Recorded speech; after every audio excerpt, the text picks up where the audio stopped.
Hello बच्चों, आज हम चैप्टर 9 त्रिकोणमिति के अनुप्रयोग कर रहे हैं। इस त्रिकोणमिति का उपयोग हम किसी भी मीनार की ऊंचाई और या पेड़ की ऊंचाई या उसकी किसी वस्तु से दूरी ज्ञात कर सकते हैं।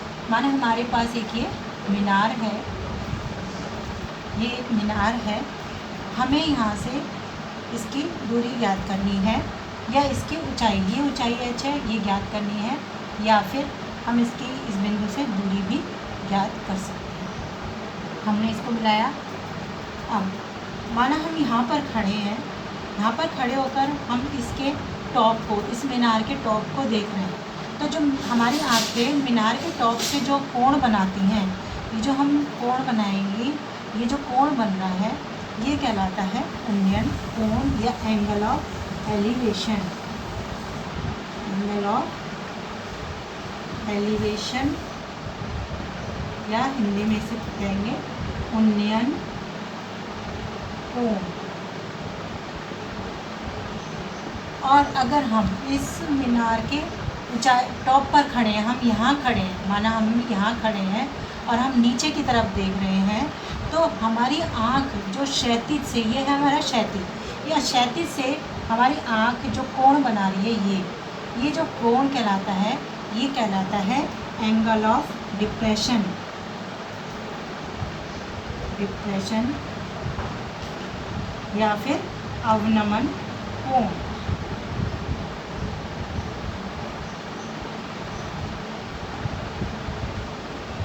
ये दो वर्ड्स हैं, एंगल ऑफ एलिवेशन और एंगल ऑफ डिप्रेशन।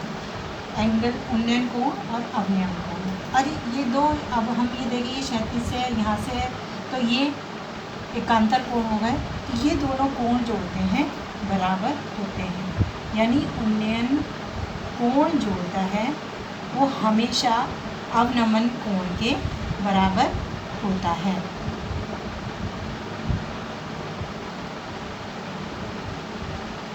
अब हम इसके क्वेश्चन कैसे सॉल्व करते हैं, देखिए।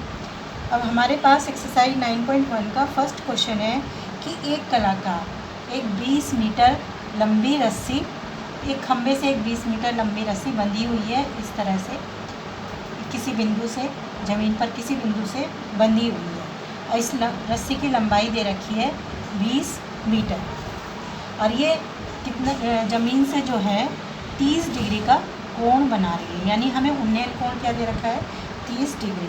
और हमें क्या निकालना है, इसकी ऊंचाई ज्ञात करनी है। ये जो खंभे की ऊंचाई है, ये हमें ज्ञात करनी है। कैसे ज्ञात करेंगे, देखिए। ये क्या हो गया, लंब, और ये हो गया कर्ण। तो लंब और कर्ण किस त्रिकोणमितीय अनुपात में आते हैं, साइन में। तो हमने इसे मान लिया ये ABC है, तो हम यहाँ लिखेंगे त्रिभुज ABC में साइन 30 बराबर लंब हो गया AB बटे AC, यानी कर्ण, और ये AB हमने माना है H, और कर्ण हो गया 20। साइन 30 के का मान होता है 1/2। तो ये हो गई हमारे, हमने इसकी क्रॉस मल्टीप्लाई करी, तो 2H बराबर 20 और H बराबर 20/2, यानी 10 मीटर। इस तरह हम इसके क्वेश्चन सॉल्व कर सकते हैं।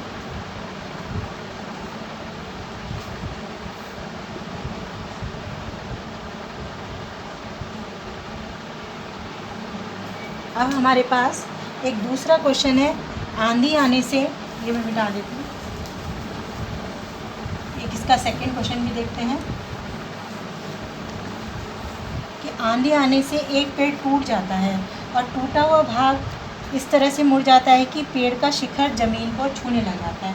ये हमारा एक पेड़ है, माना ये पेड़ यहाँ से टूटकर ज़मीन पर ऐसे गिर गया, इसका शिखर जो है यहाँ पर ज़मीन को टच कर रहा है, और इसके साथ वो 30 डिग्री का कोण बनाता है। तो मैंने बताया था आपको, ये कोण हो गया 30 डिग्री का। तो इस तरह से, और पेड़ के पाद बिंदु की से दूरी, जहाँ पेड़ का शिखर, हमें ये दूरी निकालनी है x, और ये दूरी दे रखी है, हमें दे रखी है 8 मीटर, यहाँ हमें 8 मीटर दी है, और इस पेड़ की संपूर्ण ऊंचाई निकालनी है। संपूर्ण ऊंचाई का मतलब ये है हमें ये भी निकालना है और ये भी निकालना है, दोनों निकालेंगे और दोनों जोड़ेंगे तब ये पेड़ की ऊंचाई आएगी। हम इसको त्रिभुज मान लेते हैं ABC। तो यहाँ लिखेंगे त्रिभुज ABC में सबसे पहले देखिए हम लंब निकाल रहे हैं, तो ये हो जाएगा लंब और ये आधार। तो लंब और आधार किस में आता है? tan में। तो ये हो गया tan 30 बराबर लंब हो गया h, आधार हो गया r। इसकी वैल्यू रखिए tan 30 की 1/√3 और हमेशा क्रॉस मल्टीप्लाई होगी इसलिए ये हो जाएगा √3h = 8। h का मान हो गया 8/√3। अब हम x निकाल लेते हैं। x इससे भी निकाल सकते हैं और इससे भी निकाल सकते हैं। ये कर्ण है, ये आधार है, और आधार और कर्ण किस में होता है? cos 30 = आधार 8 है, कर्ण हो गया 8x। इसकी वैल्यू कितनी होती है? √3/2। हम इसमें भी क्रॉस मल्टीप्लाई करेंगे तो ये हो जाएगा, और x बराबर 16/√3। अब हम क्या करेंगे? दोनों को जोड़ देंगे। पेड़ की कुल ऊंचाई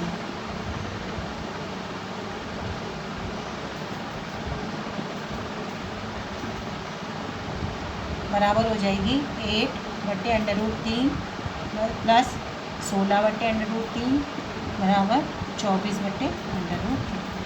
ये भी आंसर लिख सकते हैं, लेकिन हम इसका परिमेयकरण भी कर सकते हैं। ये हमने इसका परिमेयकरण कर दिया तो ये हो गया 24/3 8/√3।